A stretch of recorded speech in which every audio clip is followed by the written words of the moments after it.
Davis, en Californie, était connue comme une paisible ville universitaire, un endroit où les habitants se sentaient à l'aise de se promener la nuit en toute sécurité. Mais en avril 2023, ce sentiment de liberté a été complètement détruit. Un prédateur silencieux a commencé à chasser dans l'ombre de la nuit, attaquant des victimes de manière aléatoire et brutale, n'utilisant qu'un couteau. Personne ne savait qui était le tueur, encore moins qui serait la prochaine victime. La seule certitude que tout le monde avait était ce sentiment de panique et de peur. Le responsable de ce cauchemar collectif était un jeune homme de seulement 20 ans qui, jusqu'à peu de temps auparavant, était considéré comme l'un des étudiants les plus exemplaires d'une prestigieuse école locale.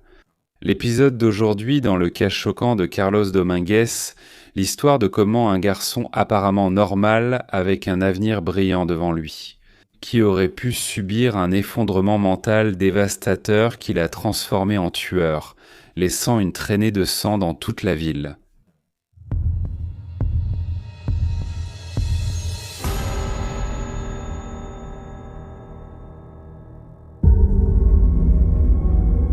Carlos Reales Dominguez est né en 2002 au Salvador et il est arrivé aux États-Unis en avril 2009 à l'âge de 7 ans, accompagné de ses parents et de ses 2 frères plus jeunes. Bien que la famille soit entrée dans le pays illégalement, Carlos a obtenu sa carte verte en 2020 à l'âge de 18 ans. Pendant son adolescence, c'était lui qui assumait la responsabilité de s'occuper de ses frères plus jeunes, chaque fois que ses parents devaient travailler en même temps. Au lycée, Carlos a étudié à la Castlemont High School, où il s'est rapidement distingué par ses compétences au football américain. Il entretenait un large cercle d'amis, était constamment décrit comme un athlète exceptionnel et un jeune homme d'une grande détermination. En janvier 2019, l'équipe de football du lycée elle-même lui a rendu hommage dans une publication sur les réseaux sociaux, le félicitant pour son inclusion au tableau d'honneur. L'année suivante, en 2020, son leadership a été reconnu lorsqu'il a été nommé capitaine de l'équipe. Tourné vers l'avenir, Carlos aspirait à une carrière dans le domaine de la santé.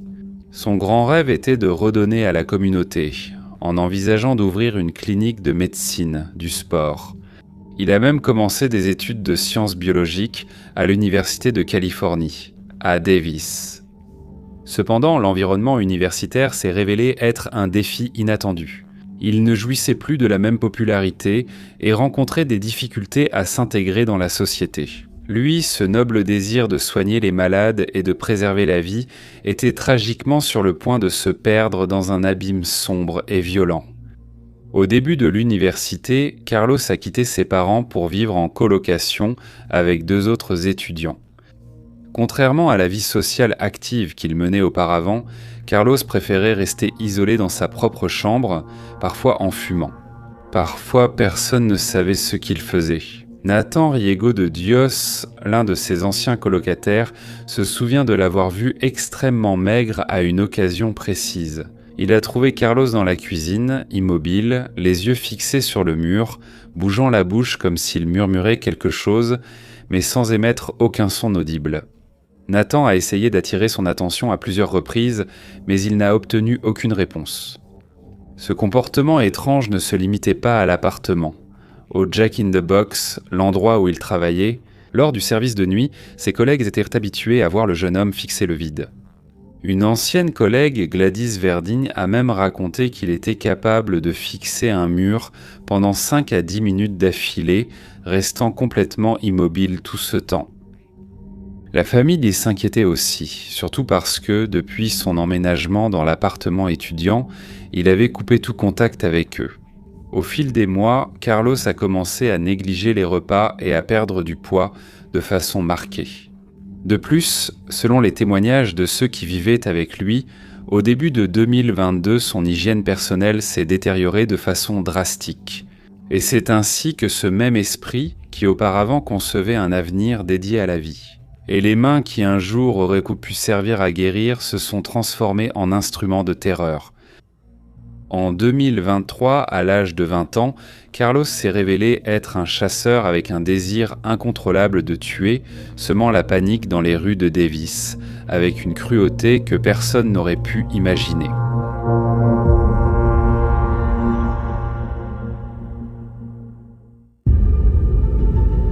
Le 27 avril 2023, vers 11h20 du matin, la police de Davis a été appelée pour un contrôle de bien-être au Central Park, car un homme avait été retrouvé inconscient sur un banc. En arrivant sur les lieux, les policiers ont découvert la terrible vérité.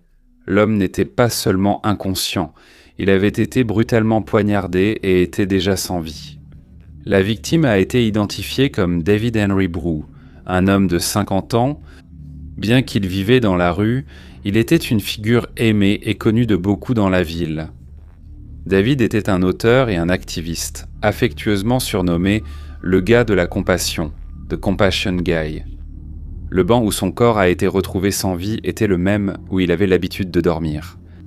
Des amis racontent qu'après la fin d'une relation, en 2009, David a traversé une profonde dépression et s'est senti perdu. Il a donné tous ses biens et a commencé à vivre dans la rue. C'est à cette période qu'il a découvert le travail de l'auteur Karen Armstrong, qui soutenait que la compassion était inhérente à la paix. Inspiré, David a commencé à aborder des gens dans la rue en leur demandant ce que signifiait la compassion pour eux. Il portait toujours un carnet, demandant à certaines de ces personnes d'y écrire leur propre définition. Avec le temps, les habitants et les travailleurs du quartier ont commencé à le voir comme une sorte de thérapeute communautaire, consolidant ainsi son surnom. Sa sœur Maria a insisté plusieurs fois pour qu'il vienne vivre avec elle, mais David a toujours refusé, assurant qu'il allait bien et qu'il vivait dans un état d'amour et de compassion. Un ami lui a également proposé une chambre gratuitement, mais la réponse a été la même, remerciements et refus. En 2011, David a publié un livre intitulé « Compassion », une compilation de concepts sur la compassion, une compilation de concepts sur la compassion, créée à partir des témoignages et des contributions des personnes. La même année, dans son cahier, un étudiant de l'université Davis a réalisé un documentaire sur lui, intitulé « Standing Compassion ». Ce documentaire, d'environ 8 minutes, est disponible sur YouTube et a été récompensé comme meilleur documentaire au Festival du film de l'université cette année-là. Malgré sa condition qui pour beaucoup serait une raison d'exclusion, David était une personne appréciée. Et lorsque la nouvelle de son assassinat s'est répandue, le choc et l'émotion ont envahi la ville. Seulement 2 jours plus tard, le 29 avril 2023, la terreur a de nouveau frappé. Vers 21h15 au parc Sycamore, un autre crime similaire s'est produit. La victime était Karim Abou Najm, âgé de 20 ans, un brillant étudiant de cette même université. Il rentrait chez lui à vélo après avoir reçu un prix pour ses recherches sur le développement d'un logiciel destiné aux personnes malentendantes. Tout comme David, Karim a été poignardé à plusieurs reprises. L'agresseur a également volé son vélo et s'est enfui, malgré les tentatives de secours. Karim est décédé sur place en raison de la gravité de ses blessures. Mais cette fois, un témoin a assisté à l'attaque et a pu décrire le criminel aux autorités. Le 1er mai, à nouveau de jour, après la dernière attaque. Peu avant minuit, Kimberly Guillory, une femme de 64 ans également sans abri, est devenue la 3e cible. Alors qu'elle dormait dans sa tente, elle a été poignardée. Dans un geste désespéré, Kimberly a fui et appelé les urgences pour demander de l'aide.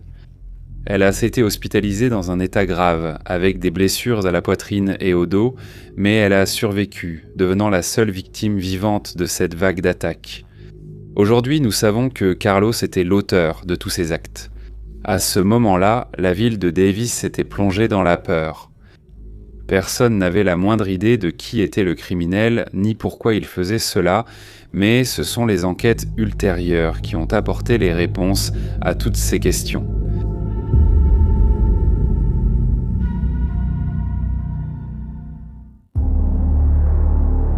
La population était sous le choc. Tout le monde craignait les attaques qui se produisaient et en était même venu à croire qu'il y avait un tueur en série en liberté. La police a agi rapidement pour tenter d'identifier l'auteur des crimes. Jusqu'à ce que, le mercredi 3 mai, les autorités reçoivent l'information qu'un individu au comportement suspect, dont les caractéristiques correspondèrent aux descriptions du témoin du crime contre Karim, circulait à proximité du parc où Kimberly avait été attaquée. À leur arrivée sur les lieux, les policiers ont aperçu le suspect. Il a d'abord été arrêté pour port illégal d'armes blanches, car il avait un couteau de chasse.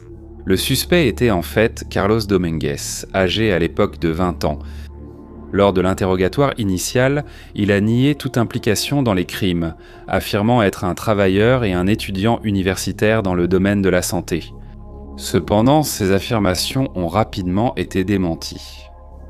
En contactant l'entreprise et l'université, les autorités ont découvert qu'il était absent des deux endroits. Il ne venait plus au travail et accumulait des absences depuis des semaines. Le lendemain, après avoir été officiellement identifié par le témoin, Carlos a été formellement inculpé pour les 3 attaques. 2 chefs d'accusation de meurtre pour les décès de David et Karim et un chef d'accusation de tentative de meurtre pour l'attaque contre Kimberly. Lors de l'audience de mise en liberté sous caution, il a de nouveau plaidé non coupable. Le juge a fixé une caution de 4 millions de dollars pour qu'il puisse attendre son procès en liberté. Cependant, compte tenu du risque évident qu'il représentait, le ministère public est intervenu en demandant au juge de révoquer cette possibilité, en soutenant que Carlos était un danger pour la société et ne devait pas bénéficier de la liberté, quel que soit le montant fixé. Jusqu'au procès, la demande a été acceptée et le droit à la caution a été révoqué. Le procès a commencé en juillet 2023 au tribunal. Carlos était une figure fantomatique, pâle, sérieux, avec de longs cheveux sales tombant devant son visage, comme un rideau sur ses yeux. Sa défense, dirigée par le défenseur public Daniel Hutchinson, n'a pas tenté de nier l'auteur des crimes. La stratégie était différente. Il a déclaré que la question n'était pas de savoir qui l'avait fait, mais quel était son état mental au moment des faits. La défense a soutenu que l'accusé traversait une grave crise psychotique avant et pendant les attaques, affirmant également qu'il voyait souvent des silhouettes et luttait contre des ombres. Pour étayer cette thèse, ils ont présenté un diagnostic de schizophrénie établi par un médecin privé. Sur cette base, l'avocat a exprimé de sérieux doutes quant à la capacité de son client à comprendre même les accusations portées contre lui, demandant la suspension du procès. Le juge a accepté la demande, suspendant la procédure, mais a ordonné une évaluation psychiatrique complète réalisée par l'État afin de déterminer si l'accusé était réellement inapte à être jugé. En juin 2025, après avoir examiné les rapports psychiatriques, le juge Samuel Macadam a pris sa décision. Carlos Dominguez a été déclaré mentalement inapte à être jugé. Le juge, sur la base des rapports médicaux, a confirmé que l'accusé souffrait de schizophrénie. Le ministère public a accepté la décision et l'évaluation des spécialistes. En conséquence, le procès a été suspendu pour une durée indéterminée. Le tribunal a ordonné l'envoi de Carlos dans un hôpital psychiatrique sécurisé en Californie. L'objectif n'était pas d'en faire une punition, mais plutôt un traitement avec des médicaments antipsychotiques, dans le but de restaurer sa compétence mentale. La loi de Californie prévoit qu'il peut être maintenu en traitement pendant jusqu'à 5 ans. Si pendant cette période, sa compétence mentale est rétablie, il sera renvoyé à Davis et le procès reprendra, exactement là où il s'est arrêté. Sinon, s'il reste inapte, le procureur peut demander une tutelle d'État, ce qui permettra à l'État de le garder interné pour une durée indéterminée. Puisque même sans verdict, il serait toujours considéré comme un danger pour la société. Cependant, pour de nombreux habitants de Davis, l'explication de la schizophrénie ne les convainc tout simplement pas. Ils soutiennent que les attaques n'étaient pas des actes aléatoires d'une personne folle, mais plutôt ceux d'un prédateur calculateur. Comment quelqu'un sans discernement pourrait-il choisir les endroits exacts, agir sous le couvert de l'obscurité et attaquer 3 fois en une seule semaine, cherchant toujours la meilleure façon de tuer et de s'enfuir. Dans la perception de la communauté, chaque attaque commise en pleine nuit était une preuve de planification, et non de crise soudaine. Mais ce ne sont là que les opinions de citoyens qui restent complètement indignés par la suspension du procès et par la possibilité que Carlos Domingues ne paie jamais pénalement pour ses actes.